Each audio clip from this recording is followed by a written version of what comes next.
La chute verticale dans un fluide, exercice 1. Alors, le saut à l'élastique. Le saut à l'élastique depuis les ponts et les tours est une activité sportive, extrême, encadrée par des professionnels. Le mouvement d'un sportif lors d'un saut élastique se déroule en deux phases. La première phase est une chute verticale dans l'air. La deuxième phase consiste à freiner le mouvement du sportif à l'aide d'une corde élastique de longueur à vide L0 pour ne pas heurter le sol. Alors cet exercice se propose d'étudier le mouvement d'un sportif qu'on modélise par un solide S homogène de centre d'inertie G qui effectue un saut à l'élastique d'une hauteur H du sol. Alors on nous donne la masse M, 70 kg, la pesanteur G égale à 9,8 m/s-2.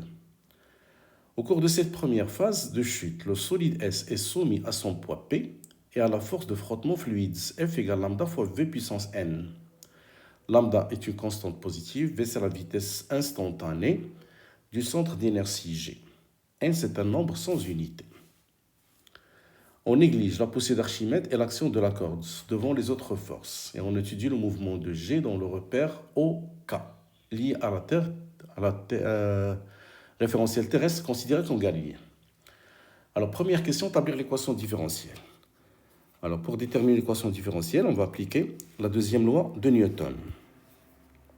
Alors, le système étudié, c'est le corps S. Les forces appliquées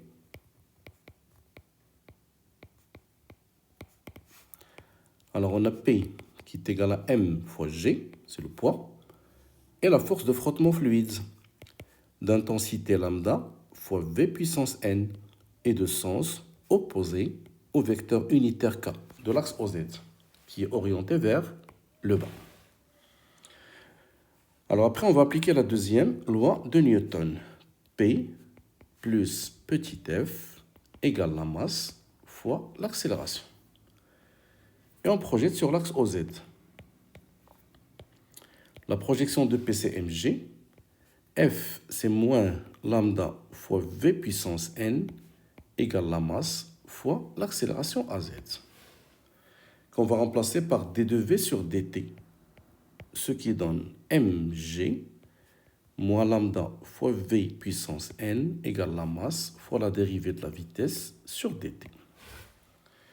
Alors, si on divise le tout par la masse, on obtient d de V sur dt plus lambda sur la masse fois V puissance N égale à G.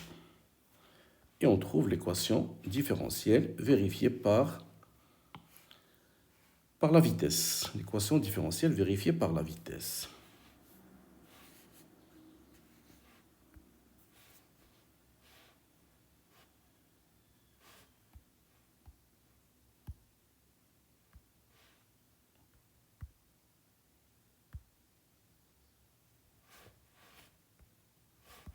Voilà. d de V sur dt plus lambda sur m fois V puissance N égale à G. Alors, deuxième question. Montrer que, on vient déduire que n ln de V égale. Alors, n ln de V, on l'aura à partir de V puissance N. Alors,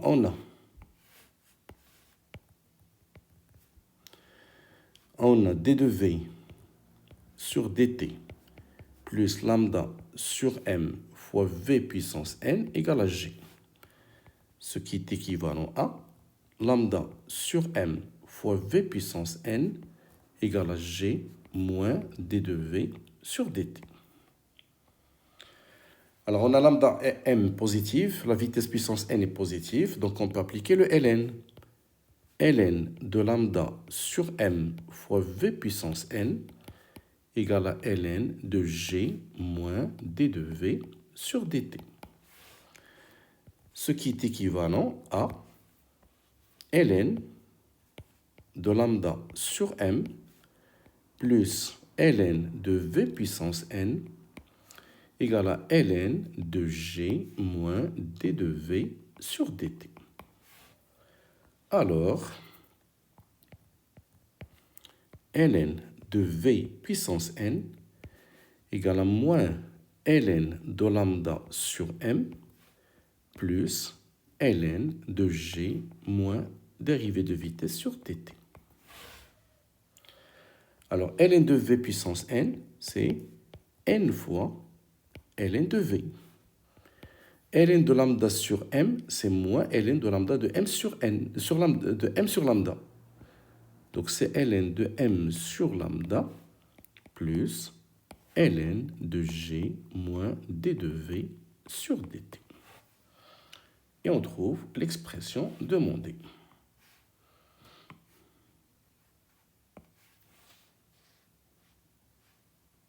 Voilà.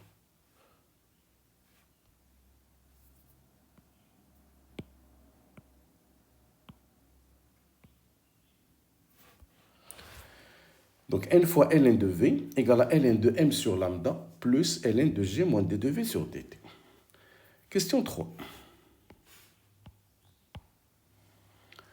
Alors, question 3, le suivi temporel du mouvement de g a permis de tracer la courbe de la variation de d de v sur dt en fonction de v. En exploitant la courbe de la figure 2, détermine la valeur de la vitesse limite.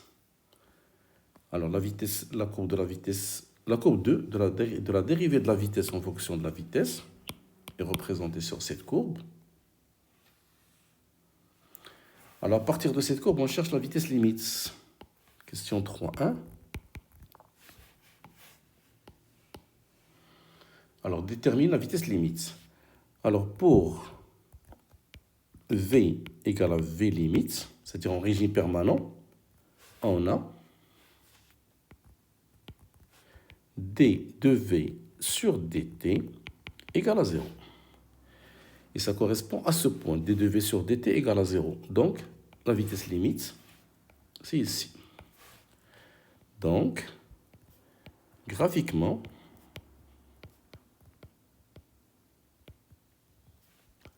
v limite égale à 32 mètres par seconde. Question 3.2.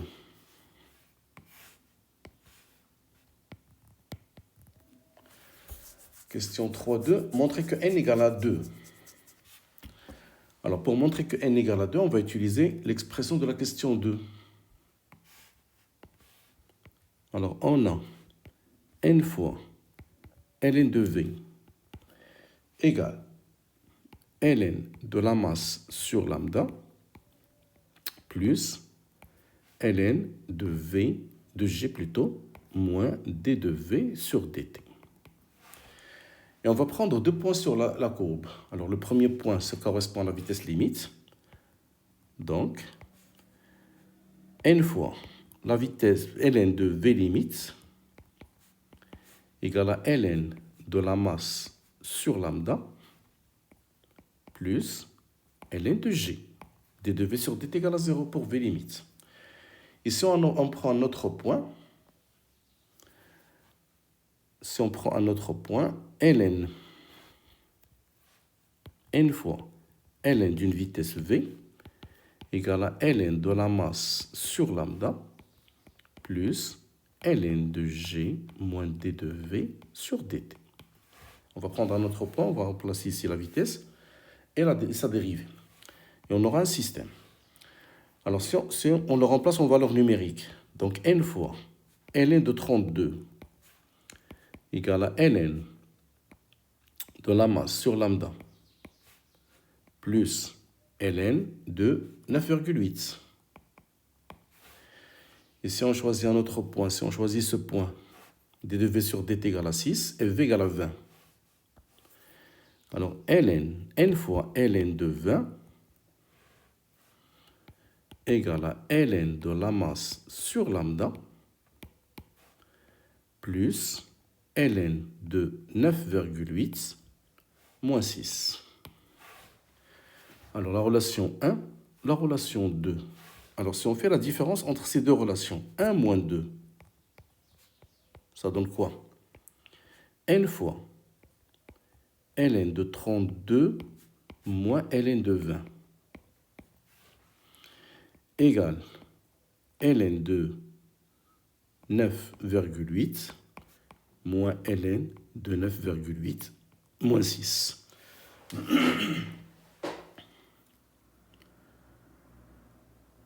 Alors, ce qui donne que n égale ln de 9,8 moins ln de 9,8 moins 6, c'est ln de 9,8 sur 9,8 moins 6. Sur ln de 32 moins ln de 20, c'est ln de 32 sur 20. Ce qui donne n égale à 2. Donc la puissance de la vitesse, c'est 2. Question 3.3. Calculer la valeur de lambda. Alors pour calculer la valeur de lambda, il suffit de prendre une équation parmi ces deux équations de ce système. Question 3.3. Alors on va prendre n, ln de 2, ln de 32 plutôt. Pour la première équation, donc 2 ln de 32 égale, c'est ln de la masse sur lambda plus ln de 9,8. Donc ln de la masse sur lambda, c'est 2 ln de 32 moins ln de 9,8. Ce qui donne ln de la masse sur lambda égale à ln de 32 au carré sur 9,8. Alors, la masse sur lambda, c'est 32 au carré sur 9,8. Ce qui donne lambda égale la masse fois 9,8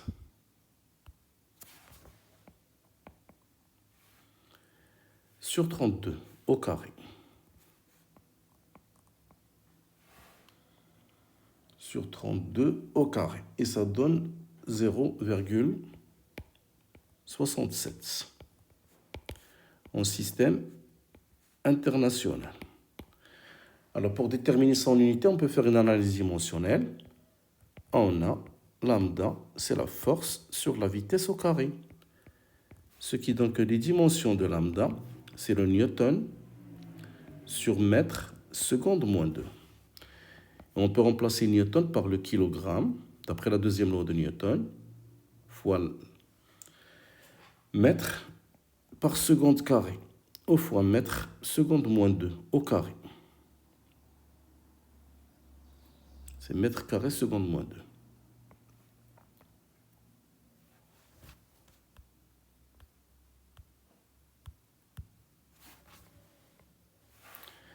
Donc les dimensions de lambda, c'est kilogramme par mètre.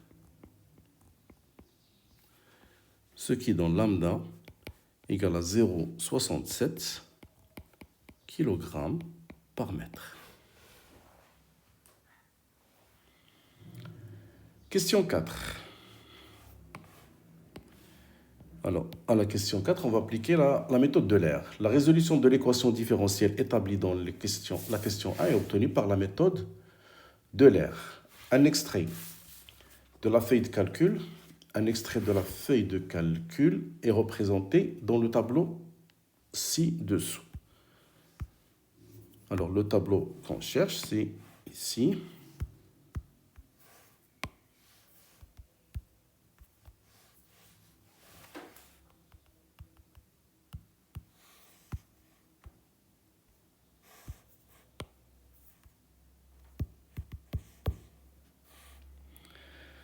Alors, on cherche le tableau de valeurs qu'on nous a donné. Alors, détermine la vitesse V2 et l'accélération A3. Détermine la valeur de la vitesse V2 et l'accélération A3 sur ce tableau.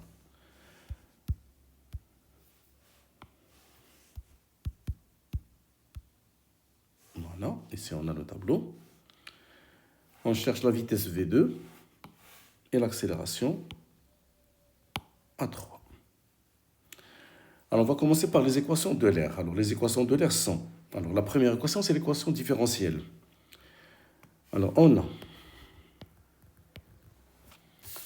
comme équation différentielle d de v sur dt plus lambda sur m fois v au carré égale à g, qu'on va transformer en équation numérique. d de v sur dt. Alors, la valeur de lambda sur m, on vient de la déterminer. Lambda sur m, on a m sur lambda égale à 32 au carré sur 9,8. Donc, lambda sur m va donner 9,8 sur 32 au carré. 9,8 sur 32 au carré fois la vitesse au carré égale à g qui est égal à 9,8. Donc, à un instant ti, d de v sur dt, ça sera ai. 9,8 sur 32 au carré, c'est 9,57 10 à la puissance moins 2, plutôt moins 3, fois la vitesse au carré égale à 9,8. Et c'est la première équation de l'air. La deuxième équation de l'air, en considérant que l'accélération AI reste constante sur un pas de calcul, donc AI, c'est VI plus 1 moins VI sur delta T. Ce qui donne VI plus 1 égale à AI fois delta T plus VI. Et on a deux équations de l'air. La première équation et la deuxième équation. Équation 1 et équation 2. Alors, pour calculer la vitesse V2, on va utiliser l'accélération A2 avec l'équation 1. Donc, l'équation 1, qu'est-ce qu'il va donner? A2 plus 9,57 10 à la puissance moins 3 fois V2 au carré égale à 9,8. Donc, V2 au carré égale à A2 égale plutôt 9,8.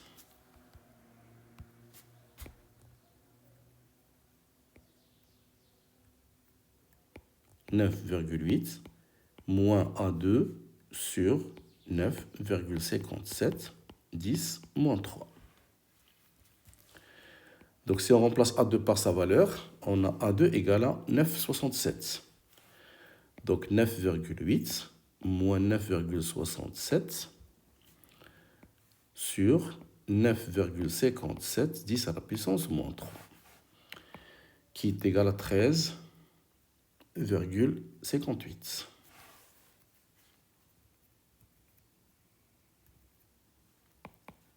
13,58 mètres carrés par seconde carrée. Alors, V2, c'est la racine et ça va donner 3,68 mètres par seconde. C'est la vitesse V2. Après, on va chercher A3. Alors, pour déterminer A3, il faut tout d'abord déterminer V3. Alors, V3, on va la déterminer à partir de l'équation 2. L'équation 2. Alors, V3. L'équation 2. Alors, donne V3 égale à A2 fois delta T plus V2. L'accélération A2, d'après le tableau, c'est 9,67. 9,67. Le delta T, 0, 0,2, 0,4, 0,6. Donc delta T, c'est 0,2. Plus la vitesse V2 qui est égale à 3,68. Alors V3, on trouve que V3 égale à 5,62 mètres par seconde.